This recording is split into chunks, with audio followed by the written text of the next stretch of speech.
highly recommend Ms. Hicks. Her books, her CDs are encouraging. I bought her book, A Hill to Climb.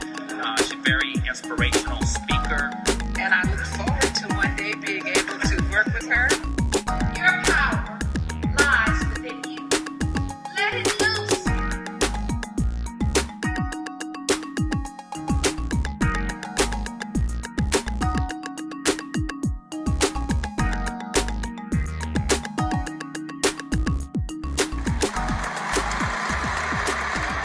Hello, everyone.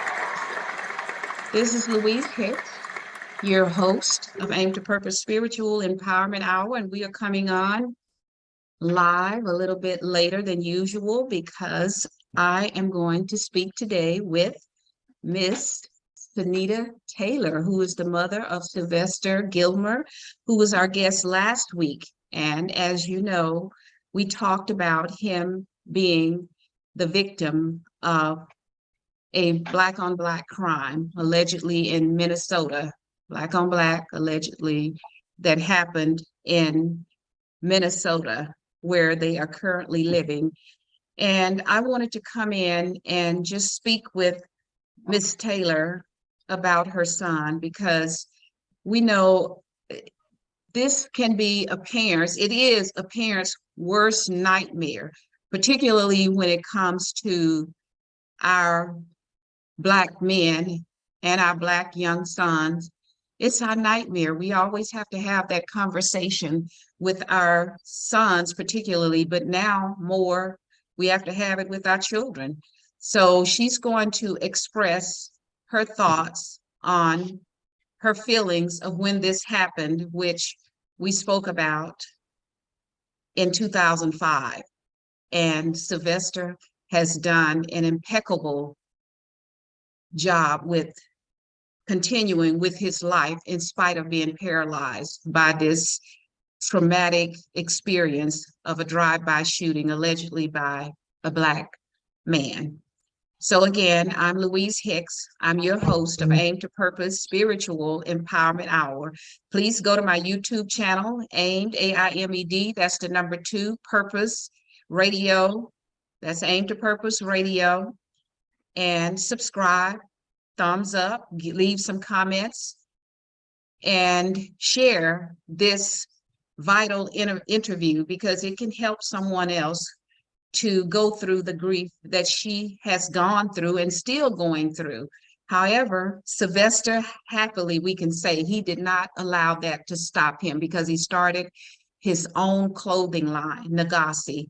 And we may have him to come in if he's available and show. I understand he has some new colors, outfits of his sweatsuits. I don't know if that's what he calls his apparel, but he will share with you beautiful apparel that he's the creator of. And we have Miss Cinita here. How are you today, Miss Cinita Taylor? I'm good. How about you? I'm doing wonderful. And we do apologize. We did have a little technical difficulty when we started, so we had to go out and come back in. But at any rate, we're all good now. And we thank you all for joining us. We thank you all for the support because we know there's a lot going on now. And Miss Taylor, why don't you give us a little bit about yourself? I am Sylvester's mother. He is my baby. I have 2 kids. He have a sister that's older than him, and he's the baby of both. So we moved to Minnesota in 99 February. So we've been out here ever since. So we've been here a while. So Sylvester was in his senior year. He was on spring break. And that day I took him to get his physical for track.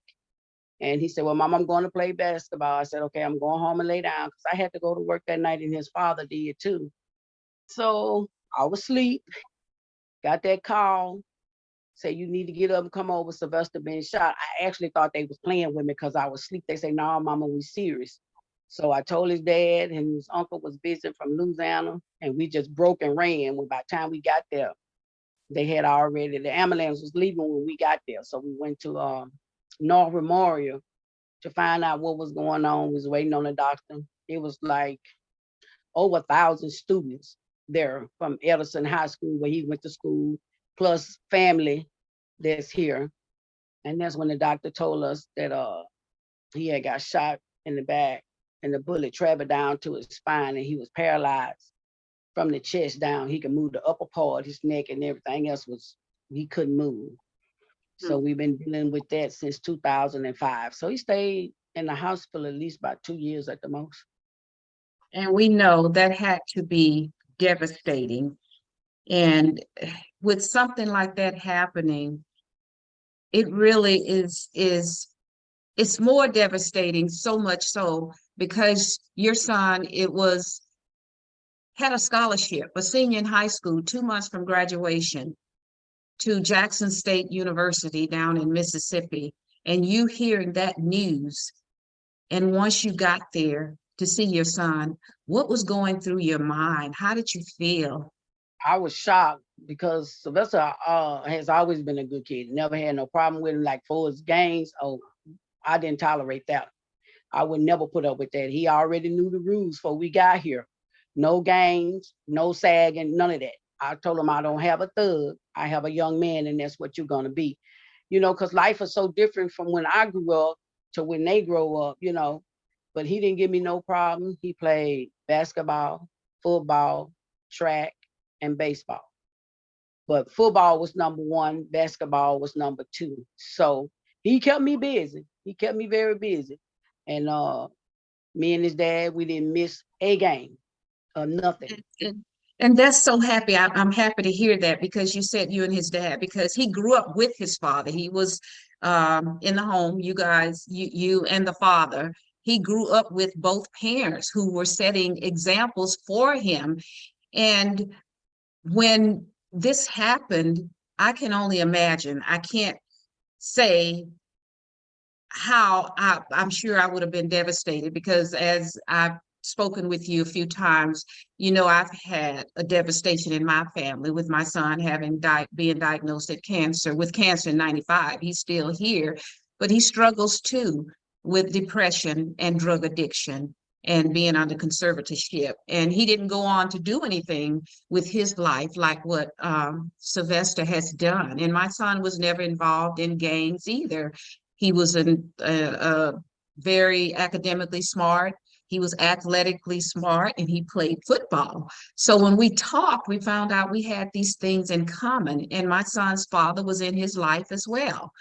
And it's heartbreaking for us as parents, mothers and fathers, to hear about these atrocities with our children when it's Black on Black crime. It's not like it was a police shooting. So, and go ahead and address that too. When it was when we got to the hospital and the police finally did come up and talk to me and his dad, the first word came out of that cop mouth was he in gang. I put him out of the room where I was and told him, when you realize that he wasn't in the gang, I'd be ready to talk. Until then, I refuse to talk to him because they all think because we from the north side and the gangs is bad over here where we live at, that all kids, all Black kids are affiliated with gangs. No, my son wasn't in no gang. He knew kids from the gang because they all grew up together in the same neighborhood, went to the same school. Because you know them and you talk to them doesn't mean you're affiliated with them. So I was very offended. So when they finally did come back and talk to me, they notified me to let me know that they needed the gun and they needed the bullet. The bullet we knew you couldn't get because it's still sitting on his spine. And then I found out later on they did get a gun from the scene, but they still don't admit it to me right now to the day. The public defender, was it the DA? I think it was the DA, sent me a letter in the mail. They didn't call me. They didn't notify. They sent me a letter in the mail stating that it wasn't nothing else they can do. So the guy had left and they went through 2 states to get him to bring him back. Never got charged for shooting my son because they say they don't know if he did it or the other people that was shooting, like the gangs that he was shooting at, did it. But at the end of the day, they had an eyewitness, you know, and I didn't understand it. Right now to the day, the guy has never been charged with my son shooting. And they had an eyewitness. Yes, they had eyewitness, and the guy been in and out of jail, in and out of jail. So when they sent me a letter, they blotted out all type of information, his name, everything. They sent me a letter with black marker with highlight, taking stuff out that they didn't want me to read or see. But I was too small. I just put it up to the light and got everything I needed off of there. That's good.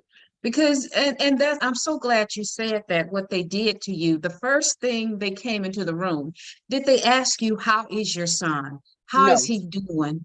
Didn't no. even and were these white officers? Yes, yes, So that tells you, and I've said this before, there is an anti-Black, whether we want to admit it or not. Some of the other ethnicities, there is an anti-Black movement that has gone on, and it started with slavery. Why would you enslave some Black people if you feel we have equality? And it's still going on to this day. Look what's happening, how it's going on in our society today with the emasculation of our Black men.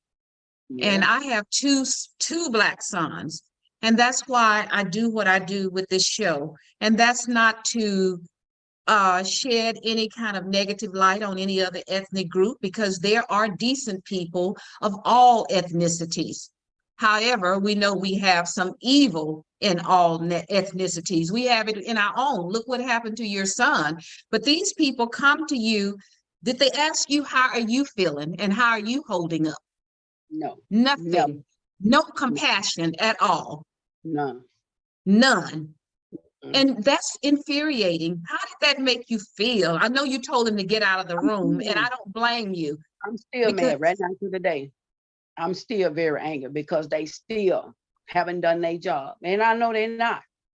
And I know they're not. But I leave it up to the Lord to take care of.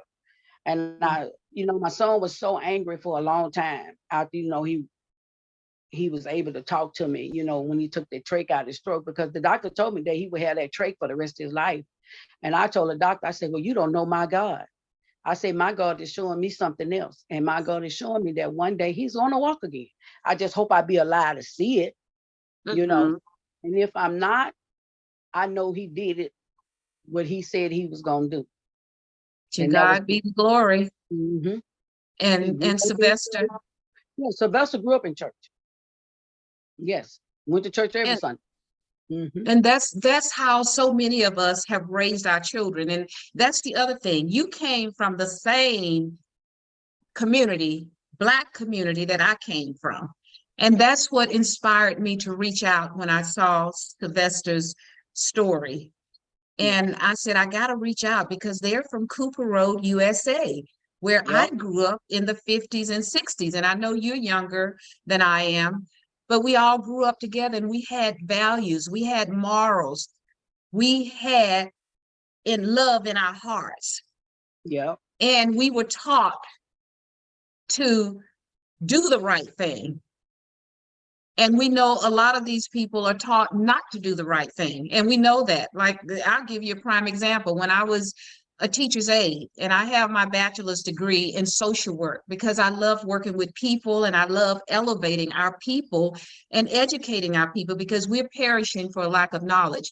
But a little white girl came up to me, a second grader, when I was waiting on my driver to show up. So, because I was taking driver education, I think I was a junior in college at California State University, where I got my bachelor's degree in social work. And she asked me, oh, Miss Hicks, what are you waiting for? I said, I'm waiting for my driver. I'm taking driver's education. She says, oh, is he a nigger like you? Oh, my. Yes, that's what she asked me. A little second grade that used to come up and hug me every day and tell me how much she loved me, all the kids. Because I look at people as human beings, and that's how we need to look at people, as human beings, and not look at the color of what their skin color is. And I told her, no, Lori, where'd you get that from? She said, my mother said people like you are niggers. And I'm quoting her exact, because I never will forget that. Like you will never forget how that cop, that officer treated you. But this little girl was only in the second grade. She had no idea what she was saying and the impact it would have on me. So I am so happy that you spoke up and spoke out to this officer and not allow him to disrespect you, because that's what he did. And they look at us as second-class citizens. And when we speak out, there are repercussions for us. But when others speak out, there are no repercussions usually. That's the norm. Just to know. That's I the know norm. me and his second mom, her name was Valerie Parker. We went to my job. I worked at the Star Tribune newspaper at the time, me and my husband, Sylvester. We worked at the Star Tribune, and they came out and did an article on Sylvester. And went not viral. It went viral when we did the one where we needed money to get him to his graduation. And he was at Bethesda rehab. And Bethesda stepped in and paid for him to get to his graduation. My church was Greater Mount Vernon Missionary Baptist Church under the leadership of Pastor John L. Bourne Sr. and Truvine, Reverend Griffin. They got together, and the churches that we are affiliated with, they did a fundraiser so we can get him to his graduation. And so Sylvester needed a therapist because he had the trach in his throat, and he also had to have a nurse. So we raised money for all that, and we A got respiratory therapy. He had a respiratory therapist with him and his nurse and the nurse. and the nurse. We paid for them to be there with us, while they wasn't on the clock. And his graduation was astounding. Every parent, all the kids, when they got their diplomas, all of them walked across the stage holding up 44, his football number, because he was very popular in school. So when they announced his name, me and his father pushed him on stage. I received the diploma for him. His father pushed him. Standing ovation. Story went nation. I don't know how far it went, but it went far. As him graduating, and he thanking God that he was still alive. I wished I could have just changed places, because I had to live my life. He was young, so we had a lot on our plate. We had to get used to have to take care of him for the rest of his life. But he lives on his own now. He stay in a assisted living place. They got people to take care of him, but I Oh, still step in. absolutely. Yeah. Oh, yes. Yeah, And that's a mother's love. That's what we do. yeah, I tell people a mother job is never over until we leave this world. Once we You're leave right. this world, then our mother days is over. It don't matter how old our child get, we're gonna always Absolutely. be a mom, no matter what. Absolutely. Yeah. Absolutely. And I'm so glad you said that too, because you're right. No matter how old they get, we're always a mother. And your Always. your duty as a mother never ends, no matter how old your child gets. And you and his father both, you're still in his life, making sure he has that strong support system. And look at what the hospital did and the fundraising you all did, and had the respiratory therapist there, because he was 2 months shy of graduating. And I know when he got that standing ovation, how were you feeling when he got that standing ovation? I was amazed. I was surprised, because I know he's been well loved, from the time he started walking. I used to have strangers just to walk up to me because he was born with gray hair, 3 patches of gray hair. And people used to just walk up to me and just give him money. I was like, well, why they do that? And a lot of people, because we stayed in California at the time, they spoke Spanish. And I didn't understand Spanish, and I would always ask them, why you giving them money? And they would always tell me, because he was a good luck child. This saying, when you're born with gray hair, he was a good child. So yeah. I've heard that. He has always been loved, no matter where he go. Everybody fall in love with him, little kids, big kids, grown folks, So he been popular through school, because he played football in Louisiana at Lakeshore Elementary. He started out at Elementary, and one of my classmates had came to a football game, but they didn't know that was my son. And he started playing. He had missed practice because he had got in trouble, and his daddy wouldn't let him play. Went out there and tore that field up. The coaches begged me to let him play. I said, nope, he don't punch me. His daddy went against me. Come on, we're gonna let him go this time. He went out there and clowned. They went to the national. They won every game except that one game. Oh, But yeah. yeah, oh yeah. You know they cry when they lose, and I told him, suck it up. You got plenty more to go. Yeah, but I know that's right. Yeah, but we got to do that discipline because we know sometimes our children will do little things and we say, oh, well, you got to get on punishment because of what you did. And so mm, that's part of growing up as a child, and it's part of our responsibility as parents to make them accountable for whatever they do, the little behaviors issues that we have with our children, because I know we have to do it with mine too. So it's one of those things that we have to be conscientious about. And what gets me is the part where here your son is, got shot, drive-by shooting, not even affiliated with any gang, but the mere fact that his face is this color, the mm-hmm. first thing they ask you before they even ask you, how are you feeling? How's your son feeling? Is he affiliated with gang? That's an insult. It's not only an insult to you, but it's an insult to all of us as Black people. And that's what we got to start recognizing and realizing as Black people. We have to start unifying and standing together and standing up for what we believe in, which is what is right. And that Yes. takes me to something that I think about. And I know you had church today, so we were a little bit late coming in. But on the Cooper Road back in the day, we as a Black community stood together. And it brings to mind, to me, that scripture in 2 Timothy 1:7 that says, God has not given us the spirit of fear, but the spirit of power, a sound mind, and love. And we're missing that in this world, in America too. We're missing it in the whole world. It's like people have lost their minds. So I know when you say that, it had to make you feel like, why am I talking to this man? So go ahead and say what you want to say. Well, when he came to me the way he did, I got offended. I really did, because we are so stereotyped as not a human being, not a person. They look at us like we are nobody. And to me, Yes. I'm always somebody. And I have always raised my kids to feel and know you are somebody. You are special. When God made you, he made you to be special. Really, put the color aside, everybody is special. So when you just stereotype a person because of their color, that's not right. That's not right. And I told that police, I said, look, my son ain't never been in no trouble with the law. Law ain't never been in my house. Law ain't coming to my house. I Thank say, you. for you to stereotype him, that's wrong. Well, his pants were sagging. I say, but didn't they tell you they drug him out of the line of fire? So I don't think his pants are going to stay up. And I went through hell just to get his ID back, his personal things, our house key. I went through hell just to get that back. They did not want to give me that back. I told them, you're going to give me that back. If it takes me till I leave this world, I'm just going to get it back. Took Did me a you get long it back? Oh, yeah, I finally got it back. Why Oh, would yeah. they not want to give you your property back? That was his property. Did they say why? No, I never got an Your answer why. keys?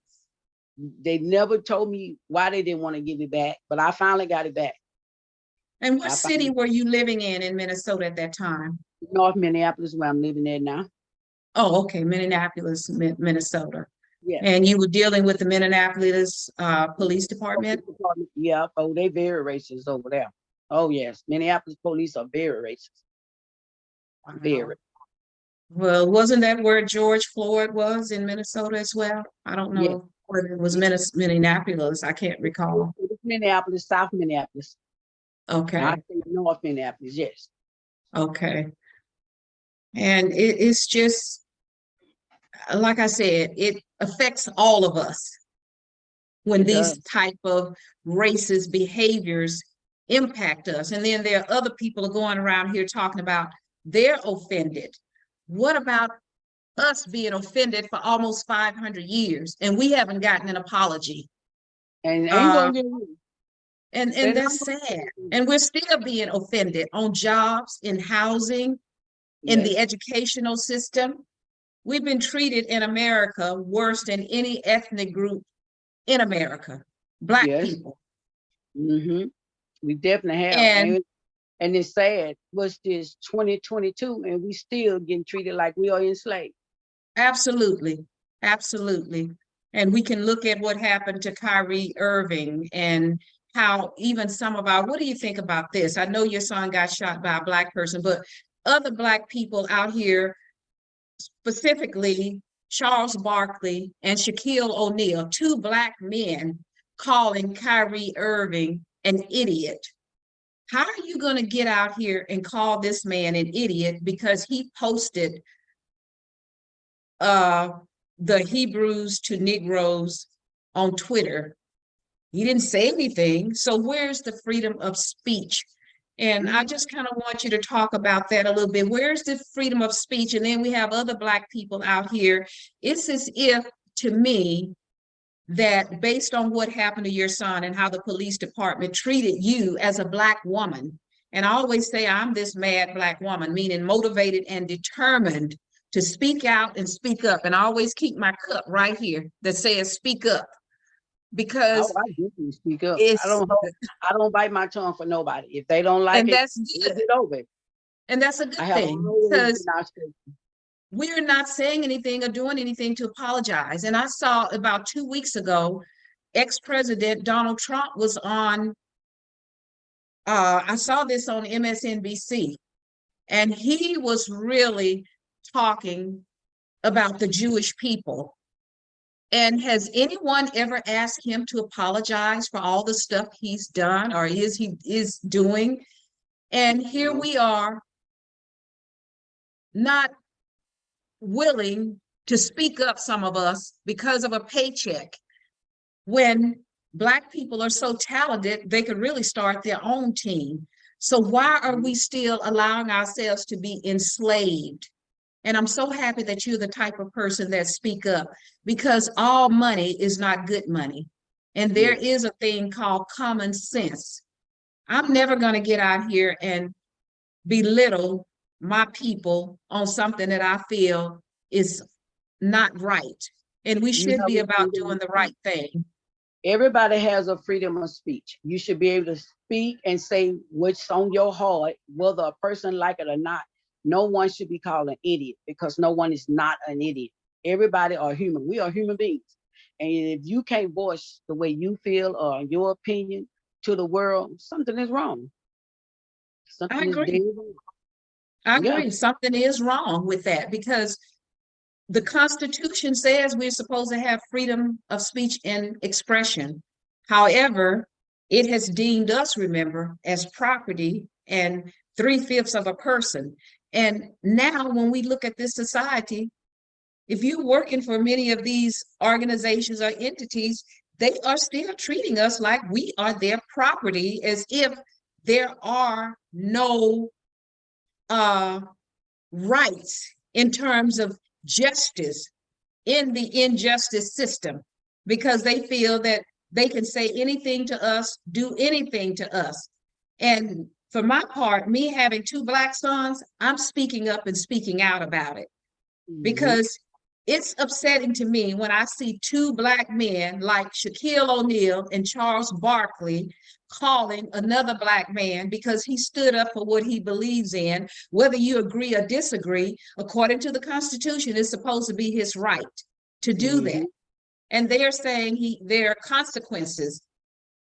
I have an issue with that, because it only seems to be a consequence for when it's a Black person, particularly our Black men.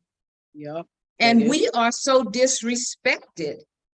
every And day. when you, every day, Every day. we are disrespected. And when that police came at you like that, and you had just, your son was shot where he's paralyzed, and they didn't even ask you how you're feeling, Nope. Didn't ask nor me how how you your doing. son is feeling. Nope.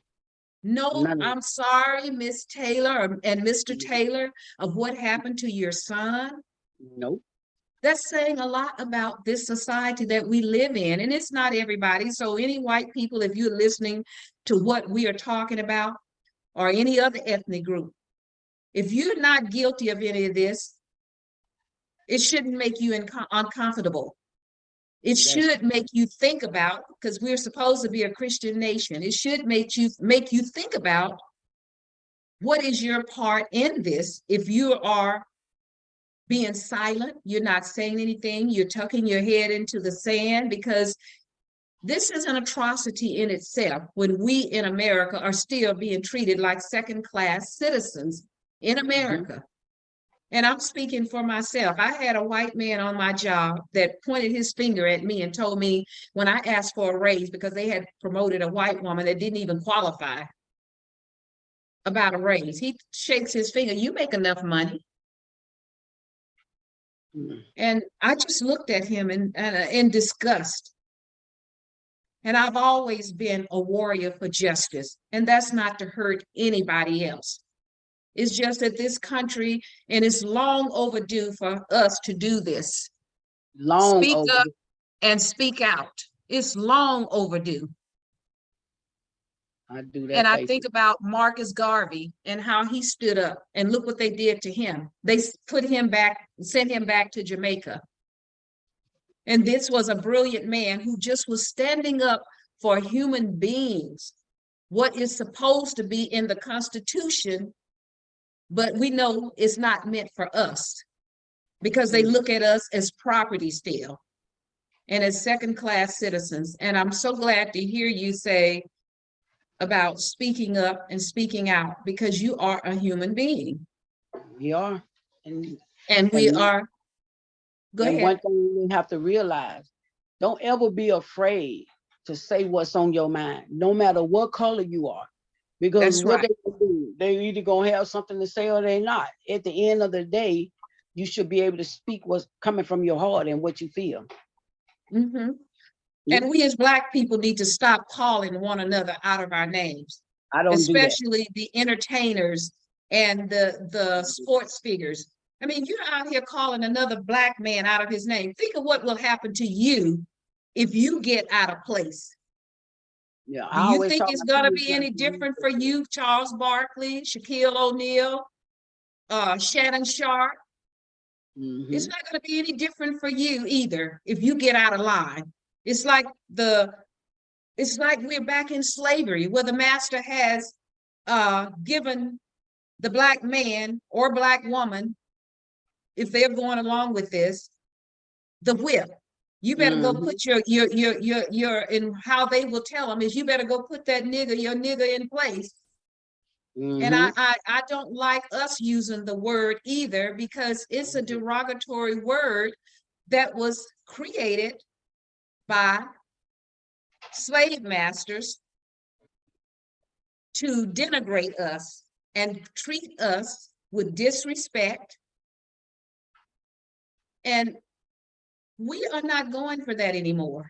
I know No, for one, I'm not, because I have yeah. two Black sons and a Black daughter. I And always I'm tell going to my stand kids up not for to my use it. equality. Go Yes, but ahead. I raised my kids not to use the N word. I didn't allow them to use the N word at all, because my mama didn't allow us to use it. Thank So you. no, call me by my name, or don't call me at all. Because I'm not Absolutely. there. I never have been there. I don't Absolutely. even know what that is. That's just a word. Absolutely. And Yeah. that when you say call me by my name, that reminds me of my mother when she used to pick cotton, and occasionally I would go to the fields with her. And I remember this young white boy was out there calling all the Black women. To him, they were Annie. Annie this, Annie that, Annie, Annie, Annie. And my mother was outspoken as well. She would not have survived slavery, and I'm sure I would not have either. She spoke up and she asked him, why do you call all of us colored women? Because that's what they called themselves then.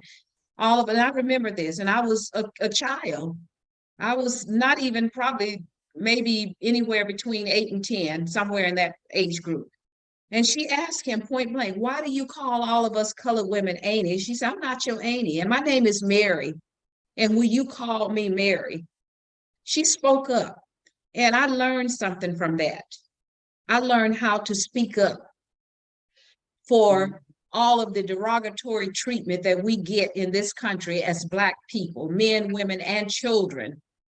And I learned that from my mother, like you said, you got from your mother. And that's so good because we grew up on the Cooper Road, USA, Roll where you. we stuck together as parents. One parent could chastise you. It didn't have to be your mother or your father. No. It could be anybody in that neighborhood. Mm. They could chastise you and let you know when you're out of line as a child.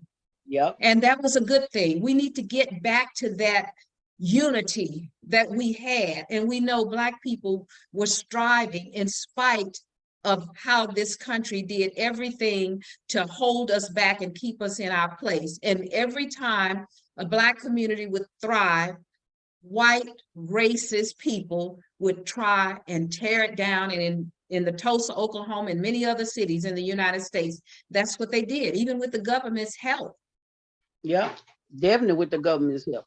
Yeah, Black Wall Street in Tulsa, Oklahoma, Yep. They bombed. burnt it down. That Yep. was the first air bombing, and they tried to say 9/11. That's a lie. Nope. Tulsa, Oklahoma was the first airstrike bombing in the USA, and it was done with government planes, for what I understand. So we got to start thinking for ourselves. We got to get out of this situation we're in, and I'm getting messages. That's why I just checked my phone to see. And we just need to come out of the fear, because God did not give us the spirit of fear. And I like what you said. And anything else you want to say about it, feel free. What parents have to realize, because a police stereotype your child doesn't mean you have to agree what they say. You know your child better than anybody. The police, the neighbor, you know your child. You know what your child do. You know what your child don't do. But you know this saying, when your child is not around the parent, you don't know what they do. True that, That's but you right. still know your child. You That's still right. know how We you do. brought your child up. Right. You're right about that. And You're so right. if they stereotype your child or any child, speak up for that child. If that child parent is not there, speak up, because that's the way we was raised back in the day. We stood up. So you got Yes. to continue to stand up for your rights. This is 2022. We're not taking anything from no police or nobody else. We're not. We don't have enough, and we're tired. We Yeah, are. we We're are. We are tired. very Enough is enough. And there comes a time when we have to start recognizing that enough is enough. And I'm with you on that, because we've lived in anti-Black America during slavery, since slavery to this date. It's an anti-Black America. And that's not saying everybody is anti-Black, because no, everybody is not. That's true. But That we is. have some people in this world. It's something like that scripture in, I talk about that too, Proverbs 29:16, where it talks about when evil people thrive, sin increases, but the righteous will see their downfall. Yes. And it Yes. looks like we are seeing a lot of that now, because Black people are speaking up. And I like that. The fact we are speaking up about how we're treated in America. Yeah. So And then what I don't like, Facebook got it bad. They will stop your video if the police call, say, well, you need to take that down. No, don't take that down, because the world need to see how these police are beating us, how they are mistreating us, how yes, Black people, they get arrested, they end up paralyzed, they end up getting beat to death. Enough is enough. So we you're have right. to stand up to Facebook and everybody else. We should not Yep. let them get away with what they're getting away with. Yeah, we have to do this. Speak up and Yeah. speak out. We have to free ourselves, because one thing nobody can do, and that's take away your mind. That's true. They can treat you like you're still their property when you work on their jobs, because I know how it feels to be treated like a second-class citizen on the job. I've had it to happen to me on jobs I've had. And that's why, as Black people, we need to own our own. We need our own social media. We need our own businesses. And some of us do have it.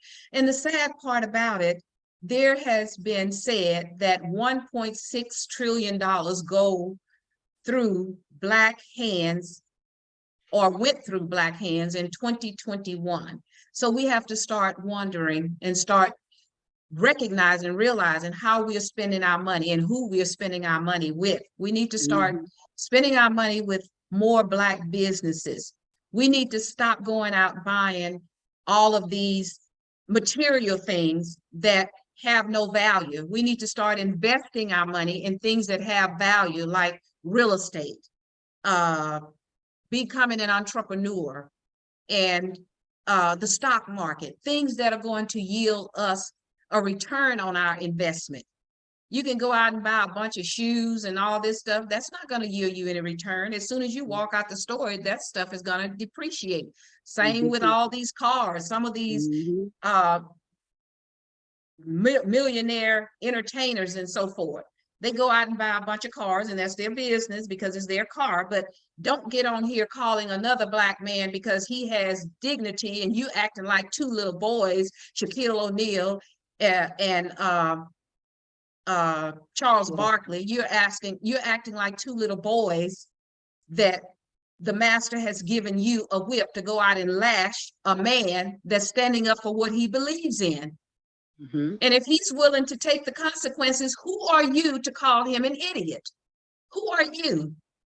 If this man is willing to take the consequences of who he works for, who are you to call him an idiot? Seems like he got more integrity than you have. Definitely. From my perspective, having two Black sons, and here I am, going to be 72 in March. I've been around a lot longer than both of you and Shannon Sharp. I've been around a lot of all of you because I've heard what you said. Have any of you criticized ex-President Donald Trump for his behavior, speaking out about the Jewish people? Have any of you criticized him? Have you asked him to apologize for what he said? Have you called him an idiot for what he said? Nope. And he be saying some crazy things. Absolutely. Yep. So it's sad how you're quick to jump on the bandwagon and pull the whip out against a Black man who's already being emasculated enough in America. And now our Black women, because I'm 72, and like I said, I've had a lot of issues on jobs that I've held because I've spoken out as a Black woman and let them know in no uncertain terms, I will give you excellent service because I'm a very intelligent Black woman. However, I am a mad Black woman, which is not angry. I'm motivated and determined to let you know you're not going to treat me like a second-class citizen when I see it, and I know how to document you. So this is what we have to start doing, and we got to start doing our own due diligence. We have to start being accountable for our bad behavior. Like what happened to your son. A Black man allegedly shot him, and they have an eyewitness, and they came at you initially letting you know we don't give a damn about your son because they didn't ask you how you're feeling. They didn't ask you how is your son. So they let you know right off the bat, I don't give a damn about your son, and I'm not going to even do an investigation. I'm just coming out here now just to say I've done something, and that's it. Yeah, that's exactly what they did. Nothing. And they still ain't doing nothing. And that was in 2005. Thank you, because that's what I was going to say. That was in 2005, and your son is now 35 as of yesterday. So happy birthday, Sylvester. And I hope you enjoyed your birthday because you're doing something that is extraordinary, starting your own business. And let's transition to that. Is Sylvester there? Does he want to share some of his, you want to share with us some of his new? Yes, but I want to say one more thing. I want people to know that Sylvester graduated not only from high school, he graduated from college. Sylvester can't do nothing. He can't move his hands, no nothing. And my baby graduated from college in graphic design using a mouse stick to type, to answer his phone, to do all his business that he do. So, and I want people to, especially a disabled person, if they looking or listen, if he can do it, anybody can do it. And I mean, I'm very proud. I'm very proud. I motivate him every day and tell him I love him. I'm proud of you. Keep up what you're doing. I said, God has something in store for you. No matter what nobody say, or how they feel, put God first, and everything will flow the way you want. Everything. Absolutely. And I agree with you 100% on that. When we did the show last week and he shared all that information with me, how he was only 17 when this happened. Of course, he went through depression. Who wouldn't? But he Yep. didn't let that stop him. He got back up. He never gave up. He went on to get his degree in graphics arts and design and got his own line of clothing manufactured. Yep. And That's extraordinary. And I'm supporting everything he doing. I'm right here to the end. To the end, till I can't support no more. So I'm right here. A I'm mother's motivated. love. I help. I I love do it. it all. Yes. I love it. I love it. A So mother's love. So we want to share some of his show some of your new colors. apparel, which is the name of his company is Nagazi, and he shared with me last night that means royalty is of African descent. The name Nagazi, Negasi. I think I spelled it right. Yes. And number 44s.com. The 44 is his football number. And yes, he's dropping 4 new colors.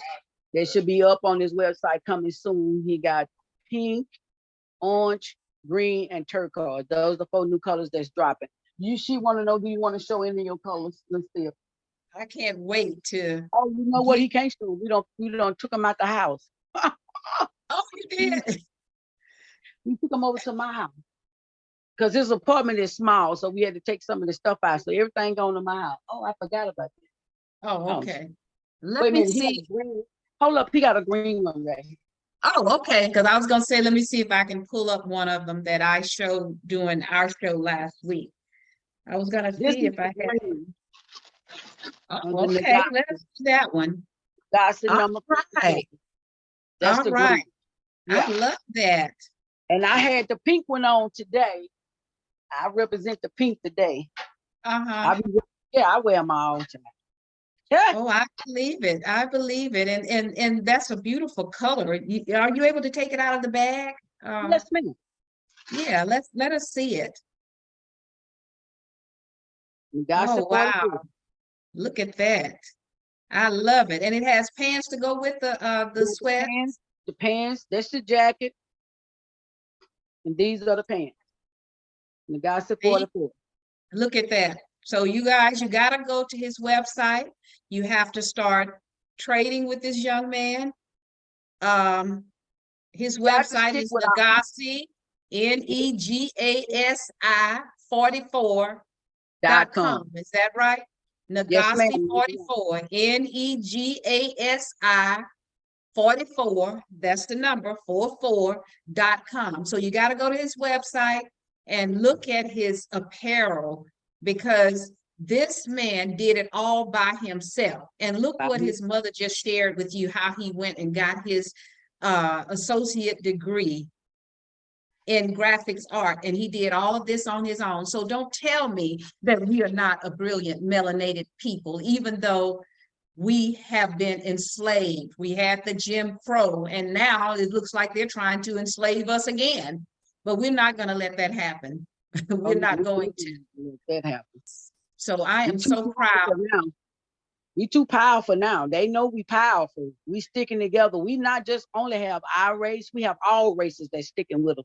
Because people are just sick of it, all the brutality that we are doing. We've been doing this for 500 years. It's time to let it go. Absolutely. Righteous-minded people will stand up for what's right, no matter what ethnic group you are. If you've got a righteous mind and you are claiming you are a Christian and you have God and Jesus Christ in your life and in your heart, how can you go with the system that's doing everything they can to emasculate our Black men, to make our children and all of us as Black people act like we are second-class citizens, and some Black people are buying into it? That's what's so sad about it, because you've been brainwashed, as Malcolm X says, brainwashed, bamboozled, and blindsided. It's time to go out and do some due diligence, Black people, so that we can stand in the spirit, because God has not given us the spirit of fear, but of power, of love, of a sound mind. And we are a brilliant melanated people. And we have the power to overcome everything that's thrown at us. And we're not idiots. For those out there who have the whip that the master has given them. And what Black people, what we should be doing with all of this money, and there are lots of Black people that have money, we need to take a lesson from other ethnicities and start our own sports team, our own entertainment, because we're brilliant enough to do it. And 70 or at least 70% of the sports is Black anyhow. What is that telling you?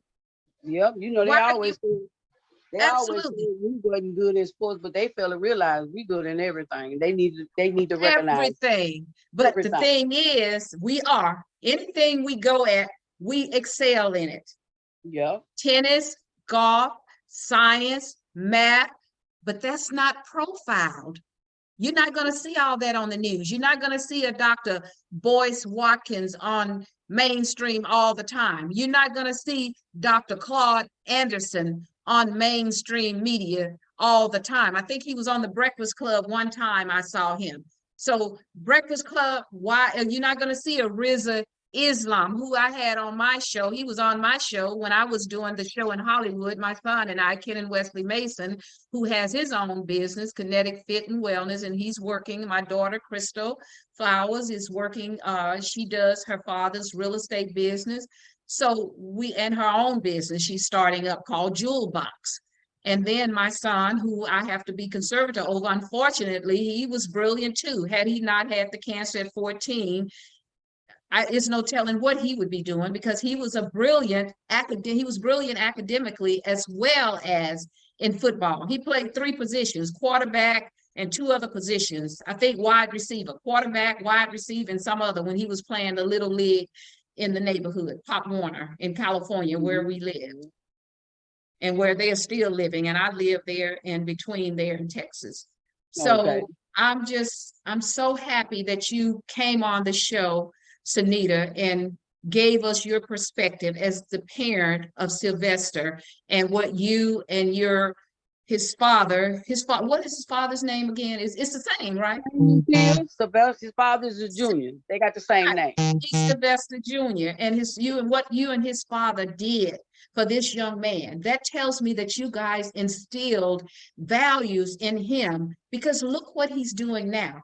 And then the police is going to try and put him in gang banging just because he's a young Black man. And he was in the crossfire of a shooting. And he was the only one that got shot when he was walking home, right? Only one. Only one. Yep. And he was with some friends, right? Yes. But he happened to be the one that got shot. And the bullets, if you're just shooting bullets, you never know who they're going to hit, and they happened to hit him. However, you can tell he came from Mr. Taylor and Mrs. Taylor, Cinita and Sylvester Sr., and they taught him values, because he never got involved in gangs. She's told you, she forbid it. And I was like that with my kids. I told them, you will never get involved in gangs. Never. That will not happen. When I was gonna come beat him out of it. All the way. He knew. Yeah. No. Oh, No yeah. game. No. Oh, yeah. I didn't play that one. Yes, indeed. So I want to thank you. And again, I'm Louise Hicks. I'm the host of Aim to Purpose Spiritual Empowerment Hour. My guest for this hour has been Miss Cinita Taylor, who is the parent of Sylvester Taylor, who started his own business in the pardon me? Sylvester last name Gilmer. I'm sorry, Sylvester Gilmer. I don't know, I had Taylor because I just had said your name. Thank you for correcting me. Sylvester Gilmer and his mother and his father, Sylvester, how they raised an amazing young man, Mr. Sylvester Gilmer, who started his own business. And again, this will be on my YouTube channel. The interview with Sylvester, I believe I already put it on my YouTube channel. So go out and look. My YouTube channel is AIMED, the number 2, Purpose Radio. That's Aim to Purpose Radio. Subscribe, give it a thumbs up, leave some comments, share videos that are of concern to you on my YouTube channel, because there are a lot of inspiration. I know a lot of us like to share some nonsense, but please share this video and that video and other videos that have relevancy, particularly to help elevate and uplift our Black community, because we need it. And his website again is Negazi, Negasi 44.com, Negazi44.com, and look at his apparel and buy from him. He's a Black businessman against the odds, starting his own business. So I thank Miss Taylor and Mr. Sylvester Sr. for Miss Cinita and Mr. Sylvester Sr. for raising such an impeccable young man. Yeah. I thank you all for that, because there's some saying out there that we don't have a family structure, and we know why we don't have a family structure, because they broke them up starting with slavery, and it has escalated. But however, I still say to our young people and older generation as well, we have to start standing together and connecting the dots so that we can empower ourselves. And we're doing that already. Start building our own institution, financial institutions, educational institution, medical institutions, food institution, all of those, because we are an intelligent, brilliant, melanated people. Why do you think the sports is 70% or more Black men and women too, I think, in the other areas, and how we excel in everything we do? And that's the fear. And we are no longer fearful. What Black folks got to realize is that we need to start buying and helping our own culture before we keep helping all the other culture. We need to stick together. All the other races do it. We need to start doing it, because we used to be that way back in the days. Now, yes, we we were. are not, but we need to start back from supporting our own. Go to their stores, go to their restaurant, buy their clothes, help them get up. Absolutely. Buy and hire. And like I said, Black people, you have enough money to start your own sports team. You have enough money to start your own entertainment in terms of theater and all of this. So we got to empower ourselves, because nobody else cares. And it seems like there has always been an anti-Black movement, and it's ongoing. So you don't have to be a slave to nobody. That's true. When you have your own.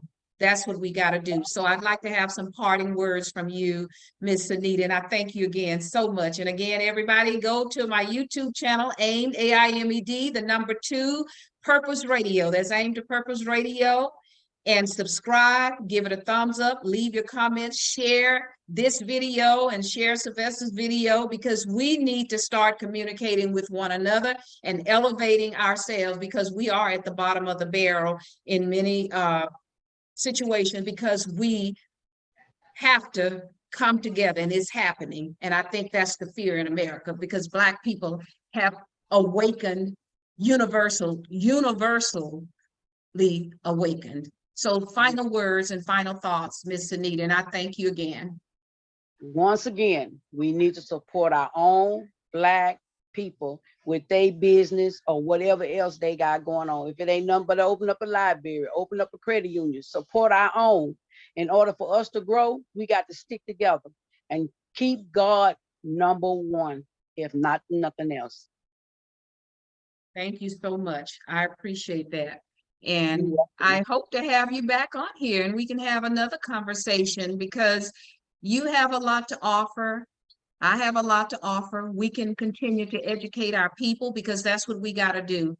And because we perish for lack of knowledge, and we have the vision to move ourselves forward and grow, as you said.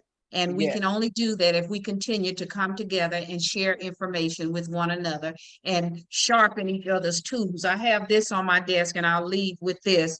And how I always leave it says, as iron sharpens iron, so one man sharpens another. Proverbs 27:17. And I keep this on my desk because this is a true saying. We have to continue to sharpen each other's tools. And that's how we elevate our Black community, and that's how we grow. So with that said, I always leave with parting words, and enjoy the rest of your day too, Cinita. Your power lies within you, because your destiny is your command. And don't forget that.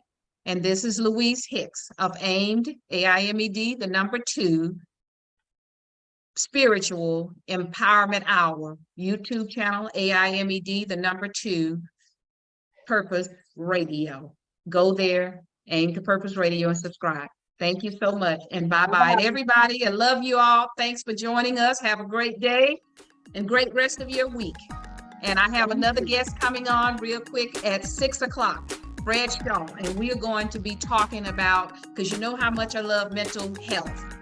We're going to talk about some mental health issues, and he's coming on at 4 o'clock Pacific time today, 6 o'clock Central time, and that'll be 7 o'clock Eastern time. So I have 2 shows today. So my next show will be on at 4 p.m. Pacific time. So if you guys can come back and listen to that, it's going to be very good. We're going to talk about mental health, because it seems like America has gone crazy.